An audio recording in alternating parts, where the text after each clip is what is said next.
on air. We're live, guys.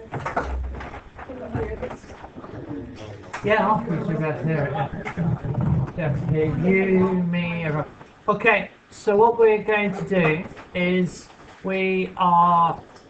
before we get on to integration, we're going to just check that you are okay with all the application of differentiation stuff. So what you've done so far, pretty successfully I think, is be able to differentiate, right? You've got your first differential equations, you've got your second differential equations. You can do it with just basic functions, you can do it with exponential functions, logarithmic functions, trig functions. I guess the only one we haven't specifically talked about is when you've got tan of x, but I presume you'll have looked at that yourself and checked you know how to. No one's come and said I can't do it, so I presume you're okay with that. So what we just need to check, and we have talked about this over and over again, is what we use it for, the problem solving. So for instance, if we have a function, so f of x or y equals, it might not be a y, but that's why f of x is usually quite useful. That's a function. Tell me, what do you know about a function and what's it used for? What do we have to know about it? That kind of. Over to you. By the way, if none of you say anything, the whole world knows none of you know anything. So come on. Yeah, it's going on YouTube. Yeah. Yeah. But don't worry, Donovan, I won't use your name. They won't know it's you. Well, what you can use for like graphing. I don't know. I guess that's good. Do we use a function to produce a graph, or is that just something that we do when we have a function?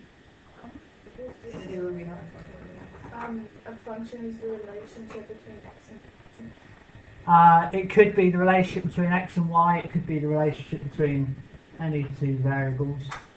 Can you do for growth of things? What?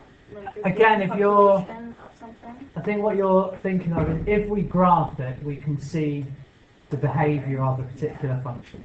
So graphing it is actually a way of seeing the behaviour of a function and what it actually does. Right? So when you're saying it's the relationship between two variables, that's what you're looking for. Right? We did talk this through. So a function is that. What are the interesting points about a function? What might we want to know? Why though? Which direction it's going. If it's growing, if the gradient is increasing. Well, should we start with the function actually and just say if the function is increasing or decreasing, right? You might want to know whether the function is increasing or decreasing because, you know, if your function is about the area of a field, for instance, that a farmer has put his sheep, you want to know whether you're making your field bigger or not, or whether the area of the field is decreasing with the effect you've got, right? So you want to know whether it is increasing or decreasing. When you said a turning point, you're right, you want to know if it's a turning point because a turning point is actually the what or the what? Maximum or a minimum. Okay? In real terms, why are we interested in whether it is a maximum or a minimum?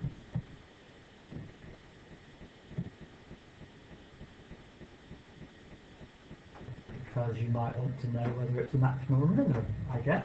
Like, if you are graphing the movement of a projectile, for those of you that are doing projectile motion for your project, your explorations, you want to know where it reaches its maximum height, its maximum velocity, its maximum displacement. Well, you know, you might want to know where the maximum or a minimum is if you're doing cyclic functions and you want to know where the minimum point of the minimum height of a cable on a big wheel, or you might want to know the minimum value of the tide height, or all those things that are shown by a function. You might want to know where the maximum minimum is. So to find that, now you might say, but if I know the function, what's the easiest way of finding the maximum or minimum? Graphing it. Look at the graph, find the maximum or minimum. If you've got the graph, what's the easiest way for you to find the maximum or minimum? And don't say looking at it. You've got to actually find the value. It's the easiest way. So just use the calculator. Without detail, use your calculator. So if you're on a calculator paper, there's nothing stopping you finding the maximum or minimum using your calculator. However, the course that you're on, you're learning skills to be able to do it algebraically without your calculator. Right? So if you want to find maximums, minimums, you want to know whether it's increasing or decreasing. If it's a rate of change question, for instance, when you're graphing speed, that kind of thing, you might want to know where, if you're interested in, I guess, talk about Jessica this morning, talking about going quick to start with. And you might want to look at her training graphs as a coach and decide where, at what point is she slowing down her acceleration. So acceleration is not quite as good as it was at the start, and maybe that's where you train a bit harder to improve that. So you might graph that and work on that particular bit. So rates of change would work. So if we've got all of these things that a function can tell you, those are things you might want to work out from the function. And gradient of the function tells you an awful lot. So to find the gradient, we have f prime of x, or f dash of x, which is the gradient of f of x. So what are the important points about the differential equation that you will have to solve? A particular value or anything? Okay, so f dash of x equals 0. That is probably the most important point that you're going to be finding, isn't it? Right, so it's at that point. Do you know the different notation? So if I have y equals, what is f prime of x called? Yeah, delta y, delta x. We call dy dx, but it's not actually a d, it's a delta. Okay. So we find that equaling 0, that's the main point. Now you might also be asked to find f dash of 2, for instance. And what are you being asked to do if you have to find f dash of 2? The value of y, you say. Yeah. So the gradient of f of x when x equals 2 is what you're doing there. Okay? If I do f of 2, I'm finding the value of the function when x is 2. Right? So same x value, but different information. And then we went from f prime of x to the second differential equation. Right? Do you know the notation in this form for the second differential? Has anyone seen it? I've written it a couple of times. Yeah.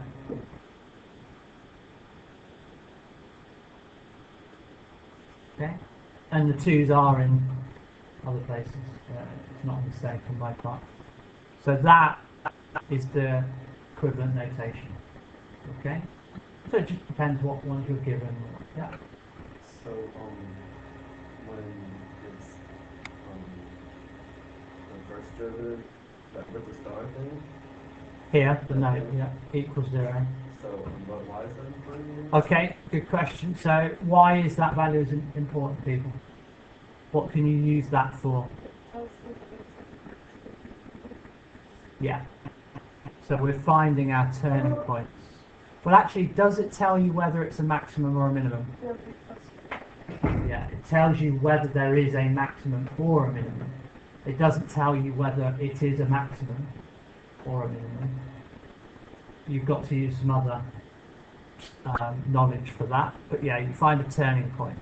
maximum or minimum. Right? What is it when you do that? Okay, this is where you were away, I guess.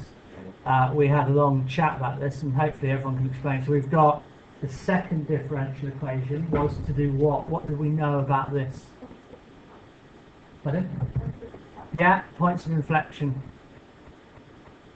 How would you explain? Actually, I keep wanting to use an extra. How do you explain a point of inflection to Donald?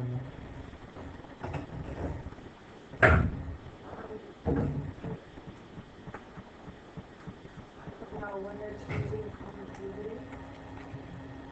Yeah, that's what we were talking about. Anyone want to add to that? Make it clearer to them? Example, maybe, or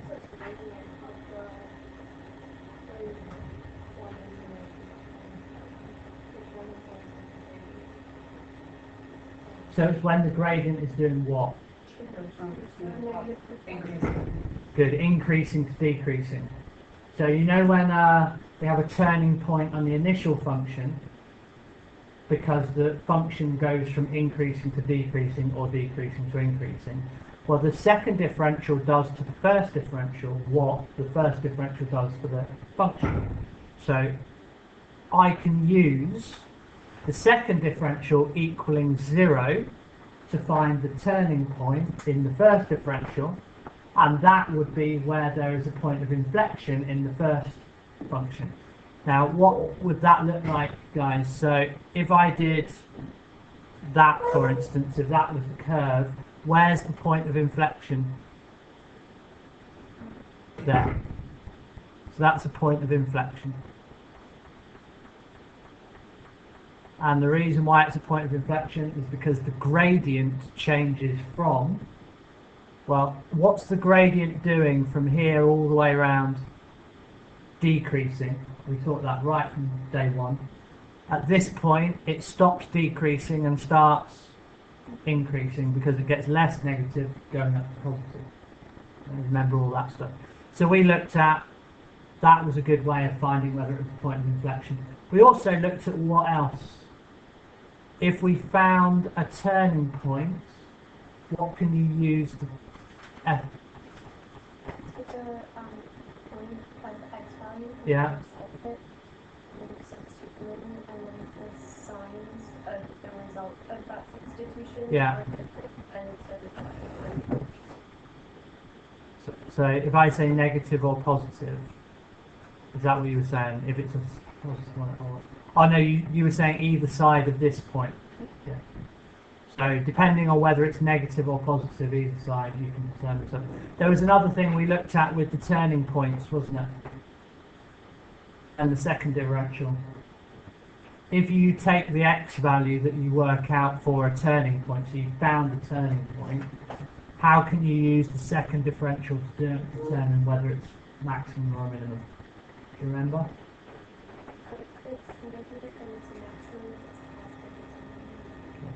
So if we work out the second differential of that x value, if the value we get is a negative, we know the turning point is a maximum. If it's positive, we know it's a minimum. Okay. All right. So remember, a lot of things go together. I think we talked about this at the end. If you find the second differential is maximum, is a negative, does that mean you have a turning point? No. Right? It goes together with this f dash of x is 0. Okay? If f dash dash of x is 0, does it mean there is a maximum or minimum at all? No, it just means that there is a point of inflection. Now, how can you have a point of inflection with no max and min? What will it look like? So it's when it does this, isn't it? So that is a point of inflection, but there is no maximum or minimum. So you will still have this f dash dash of x is 0. Alright, so what you need to have in your head is, what does each thing do for you? Alright? So what you're going to be doing now is you're going to be solving all these problems like a graph has a maximum point at this value, find it, you know. Then tell me the y value at that point. So you need to think, right, so I need the first differential for this question, but then I need to go back to the initial function for this part, and then I might need to go to the second differential for this part. So these questions, admittedly, can get quite complex because you have to sit and think very carefully about where you need to be in this scale of, is it the function, is it the first differential, or is it the second differential? And you will have to go backwards and forwards. So you need to show all your working. Do you remember we talked quite early on about some of you were not labelling when you've done function into the first differential?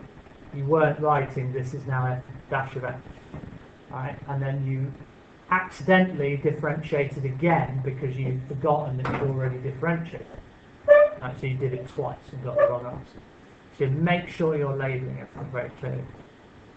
Right? Any questions on any of those things? Are you all happy that we have learned all of that so far? Okay. Right. Now, I appreciate that you are all going to be working at different levels of understanding now, right, and abilities to solve problems. So, what we have for a couple of lessons is you've got to get yourself to where you need to be. If you look at, let's say,